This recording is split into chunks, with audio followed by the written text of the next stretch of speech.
Durant ces 4 jours, nous avons passé en revue l'ensemble des activités que nous avons réalisées en 2024. Ensuite, nous avons projeté les actions que nous comptons réaliser pour l'année 2025. Nous avons également profité de ces 4 jours pour nous aligner avec tous les directeurs sur la feuille de route qui était déjà élaborée et qu'il fallait présenter à l'ensemble des cadres, y compris les cadres au niveau déconcentré, notamment les directeurs régionaux de l'agriculture et de l'élevage. Ça a été l'occasion également de passer en revue la note de cadrage de la campagne agricole 2025-2026 qui va commencer très bientôt. Et nous avons mis à profit également ces 4 jours pour également passer en revue l'ensemble des projets et programmes que nous disposons au niveau du ministère de l'Agriculture et de l'Élevage, de sorte que nous soyons tous au même niveau d'information et que nous soyons conscients tous des objectifs et des défis que nous devons relever ensemble durant l'année 2025. Nous avons mis l'occasion aussi à profit pour présenter la feuille de route chiffrée issue des États généraux de l'agriculture et de l'élevage, pour laquelle nous allons organiser très prochainement avec le ministère du Plan et de la Coopération internationale une table ronde des bailleurs de fonds pour financer cette feuille de route sur 5 ans.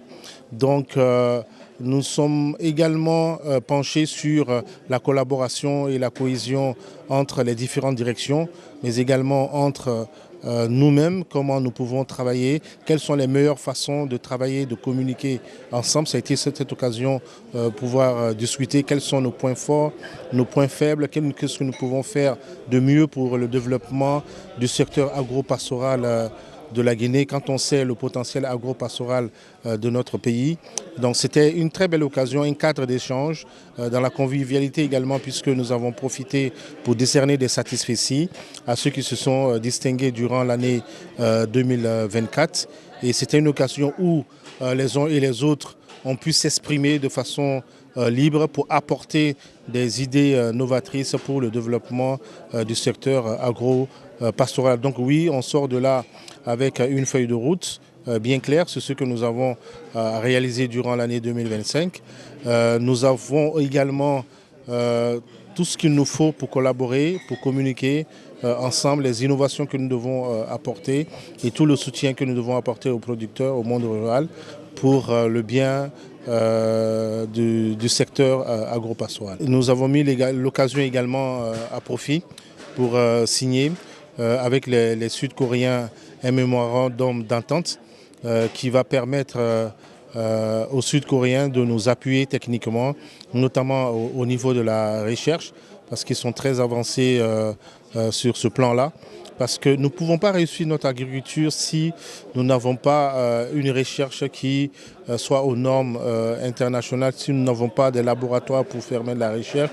Donc ces MOU-là rentrent dans ce cadre-là pour un appui technique des Sud-Coréens. La vision du président de la République aujourd'hui, c'est d'atteindre l'autosuffisance alimentaire et nutritionnelle dans notre pays. Donc l'ensemble des discussions qui ont eu lieu ici vont concourir justement à la réalisation de cette vision du chef de l'État et également la feuille de route du Premier ministre qui nous sera assignée très prochainement nous permettra également de nous orienter sur les dispositions à prendre pour atteindre cette vision-là du chef de l'État.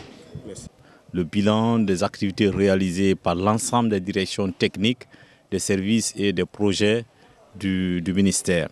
Donc, passer en revue, faire ce bilan-là, c'est de voir qu'est-ce qui a vraiment marché et comment il faut rectifier les tirs. Et aussi, c'est de changer de paradigme dans les façons de faire pour que le secteur agro-pastoral de la Guinée soit le moteur réellement de la croissance économique inclusive de notre pays. Faire le bilan, mais aussi venir alors aller dans le cadre des perspectives.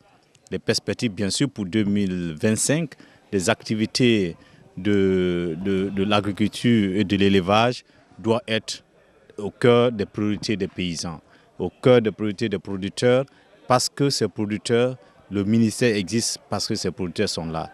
Et cette fois, cette campagne agricole, une campagne très ciblée parce qu'il faut toucher vraiment le producteur, quel que soit le coin qui sera en Guinée, afin que, quel que soit en termes d'intrants agricoles, en termes d'accompagnement, mais aussi vérifier sur les questions de désenclavement des zones de production pour que vraiment le secteur rural, le secteur de l'agriculture et de l'élevage de notre pays amorce un élan de croissance comme on veut, parce que la Guinée a des potentiels agricoles comme il faut, et il faut maintenant vérifier pour changer des paradigmes dans les façons de faire et que cela soit senti dans le panier des ménagères et que vraiment la Guinée soit un pays où l'autosuffisance alimentaire doit être une réalité, où la sécurité alimentaire nutritionnelle doit être vraiment une réalité. Et c'est ça vraiment la vision du chef de l'État, le général de corps d'armée Mamadou Doumbouya, vraiment pour faire l'agriculture et de l'élevage le secteur de croissance économique inclusive de notre pays. Donc après ces perspectives qu'on a passées en revue, cette année, il y a vraiment des changements de façon de faire. D'abord, il y aura un suivi rapproché de l'ensemble des activités. Et les instructions de M. le ministre de l'Agriculture, M. Félix Lama, sont fermes. On veut des résultats. On veut des actions qui vont impacter le développement rural. On veut des actions qui vont impacter le secteur de l'agriculture et le secteur de l'élevage. Par conséquent, on veut des actions que nos producteurs et nos éleveurs doivent vraiment sentir l'apport et l'accompagnement du ministère de l'Agriculture et de l'Élevage. Donc ça, c'est pour tout, et que ce soit au niveau central, mais aussi au niveau déconcentré. Chacun est dans cette optique et vraiment, il y aura un suivi, il y aura une évaluation pour que l'argent du contribuable guinéen qui est reçu soit mis au bon endroit pour que vraiment le secteur de l'agriculture, qu'il y ait des indicateurs plus parlants que des discours inutiles.